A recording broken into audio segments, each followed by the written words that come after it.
নমস্কার বন্ধুরা, মহুয়ার মন কথা চ্যানেলে আপনাদের স্বাগত।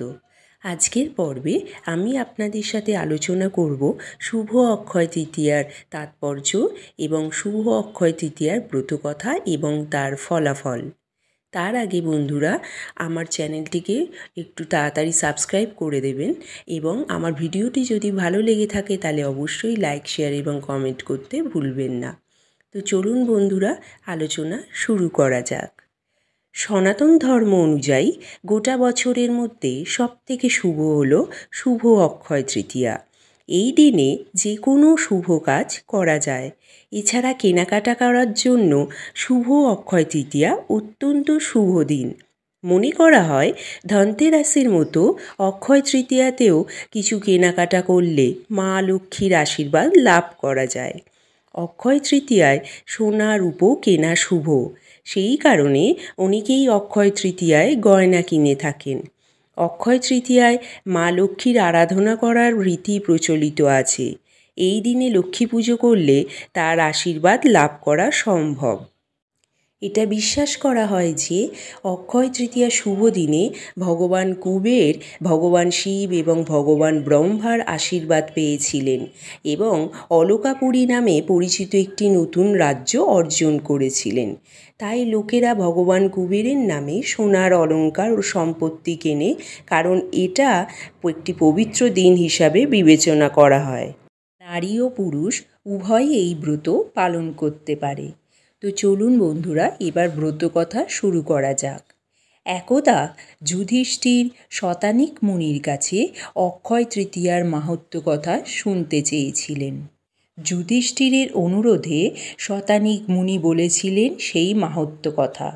অনেক দিন আগে একজন রাগী, কৃপণ, বদমেজাজি, নিষ্ঠুর, অধার্মিক ব্রাহ্মণ ছিল। সে কোনোদিন কাউকে সাহায্য করেনি। তবে তার বউ ছিল খুবই ধর্মপ্রাণা মহিলা। তার বউয়ের নাম ছিল সুশীলা। একদিন এক পথিক ব্রাহ্মণ ক্ষুধার্ত হয়ে সেই ব্রাহ্মণ পরিবারে আসে এক মুঠো অন্ন ও জলের জন্য। কিন্তু এই বদমেজাজি নিষ্ঠুর ব্রাহ্মণ তাকে এক ফোঁটাও জল দিতে রাজি হননি। তার সাথে খারাপ ব্যবহার করে তাকে তাড়িয়ে দিচ্ছিল। এমন সময় তার স্ত্রী সুশীলা এসে ব্রাহ্মণের পথ রোধ করে বলেন তিনি যেন চলে না যান, কারণ তিনি অতিথি, তাকে সেবা করাই হলো তাদের ধর্ম। এইরূপ সুশীলা তার স্বামীকে কড়া ভাষাতে নিন্দে করে এবং তার স্বামীর ব্যবহারের জন্য সেই পথিক ব্রাহ্মণের কাছে ক্ষমা চায়।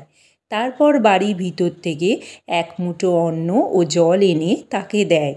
বৈশাখ মাসের শুক্ল তৃতীয়াতে ক্ষুধার্তকে এই অন্ন জল দেওয়ার জন্য পুণ্যের ভাণ্ডার ভরে ওঠে এবং এই দান অক্ষয় হয়ে থাকে।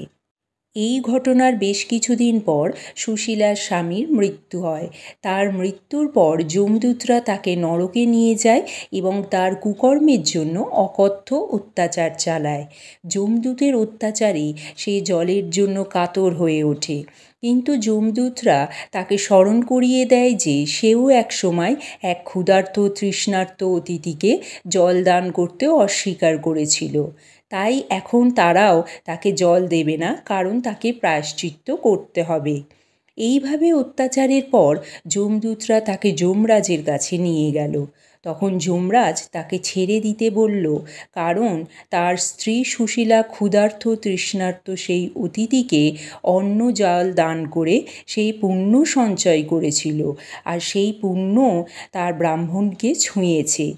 সে পত্নীর পুণ্যিতে মুক্তি পাবে, কারণ বৈশাখ মাসের শুক্লা তৃতীয়াতে যে অতিথিকে অন্ন জল দান করে তার বৈকুণ্ঠ লাভ হয়ে থাকে। তারপর যমদূতেরা তাকে ছেড়ে দেয়। এবার বন্ধুরা, ব্রতফল। যে সমস্ত পুরুষ ও মহিলারা এই ব্রত পালন করে থাকেন তারা মৃত্যুর পর পরম আনন্দে বৈকুণ্ঠে যেতে পারেন। এটি একটি পুণ্যি ব্রত হিসাবেই খ্যাত। তো বন্ধুরা, আপনারা সকলে পুণ্যতিথি এই শুভ অক্ষয় তৃতীয়া পালন করুন এবং পুণ্যি লাভ করুন। আজকের মতো আমার ভিডিও এই পর্যন্ত।